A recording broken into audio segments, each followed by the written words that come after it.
Kabajamtoota daawwattoota keenyatiif dhaggeeffattoota keenya haala fayyaa Jawaar Mohaammed ilaalchisee oduu amma nu dhaqqabe qabna.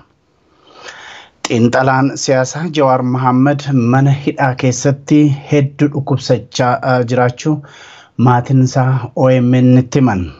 Maatiin Jawaar Mohaammed Jawaar dubbisuu yeroo dhaqanitti nu waliin dubbachuu hin dandeenye jedhan. Fuullisaa dhidhiitee jiras jedhan. Dhaabbateen wajjin haasa'uuf yaaluusi sababa ijaajjuu yookaan dhaabbachuu dadhabee fi ofirra gadi taa'ee jedhan maatiinsaa. Nutis rifannee sababa isaa warra mana hidhaa kana eeganii irraa qorachuu yaalus itti milkoofnee jedhan maatiin Jawaar Mohaammed. Maatiin Jawaar Mohaammed kaleessaaf eengadda Jawaar Mohaammed fayyaa guutuu akka qabu dubbatu. Maatiin Jawaar Mohaammed har'aa sababa maaliitiin fayyaansaa akka akkas ta'ee baruu hin dandeenye jedhan. Maatiin isaa yookiin maatiin Jawaar Mohaammed yaada nuu kennaniiru akka itti dhiyaata. Ani obboleettii Jawaar Mohaammed obboleessa fayyaa kaleessa qaama keessan dhukkubaa jechaa ture. Arrammoo akka maleetti hammaatee fuulli isaa dhiitee jira. Ani ogumaan dura arkuun rifaatu keessa dhugaa waan dubbadhu hundaa wallaalee si dhahanii hin jeeni hanga fuulaa uffata uffatee jira. Maali si dhahanii jennaan lakkinan dhoyinee na dhukkubaa jira jedhee jechuma tanaa gaafii hangaa fadheef deebisaa inni naa kennuuf hangam dadhabee sagalee takka baafata. Bakka fuula qaama waan takka dhiitee jira akka malee dhukkubee jira. Miilaan oguu nyaata nurraa fudhatee achi deemu akka lafarra harkisaa deemaa miila kaafachuu hin danda'u dadhabee nama bakka qaamni hedduu dhibamee laafatti tokko ta'ee jira hedduu dadhabee jira wanti jiru hedduu nama sodaachisaa kaleessa na dhukkuba jaa garuu humaa dhiitoyni kun hin jiru kaleef dheengaddaaf keessi koo gaarii miti xiqqoo na dhukkubaa jira jaa arra garuu ka addaati fuulli kun nama sodaachisa gulaaltu dhiitee jira. Hedduu wanni jiru haalaan nama sodaachisa ani beeku sodaadheetiin jira hedduu.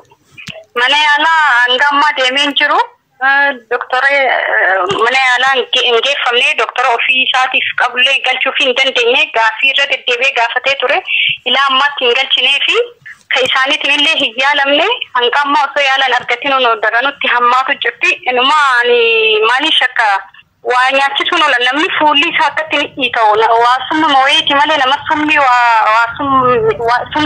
waan summeessa wayiitu jira malee akkana fuulli dhiita'u. Dawaa nuti yeroo biraa garaadhaaf maal jedhee geessinuufi jira ture ka doktorri isaa ajajeef mana keessaa. Tokkichuma ayyamanii fi isumaa'u dawaa san fudhatee ala kaa'ama. Ularra kaayama eega inni ganama fudhateeti achuma ala ta'a. Dawaan mana keessa ol hin seenu.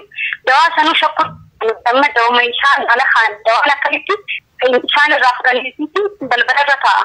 Asan keessa waa godhuun oolan bakka summi maarra fuulli isaa akkasuma fakkaata malee namni guyyaa takkatti akka dhibamee lafa hin ga'u.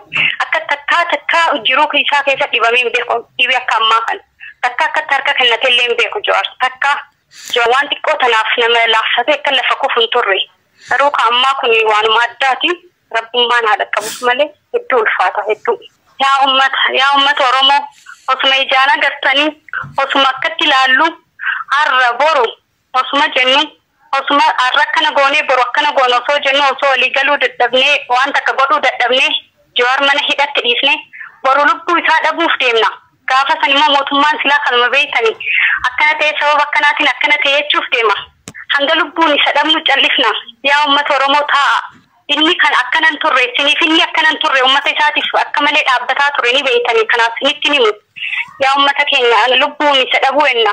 Ummata nu dhaqqabaaf inni sin abdatee Rabbi biyya galee. Maaliif jal'iftan? Maaliif jal'iftanii ilaaltan? Maaliif teeysan? Please kaa kanumaan jaa.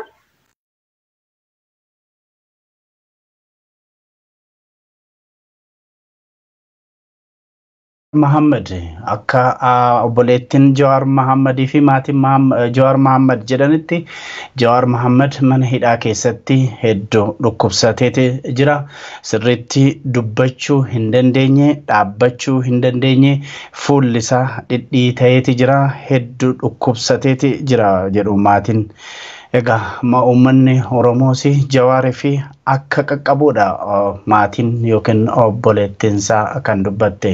Egaa kabajamtoota daawwattoota keenya dhaggeeffattoota keenya haala fayyaa Jawaar Mohaammed hordofnee kan isinii dhiyeessinu ta'a. Akkasumas abukaatoo isaatii fi namootatti dhiyeenya qaban hordofnee kan haasofsiifnee hordofnee kan isinii dhiyeessinu ta'a. Ammas nu wajjin tura.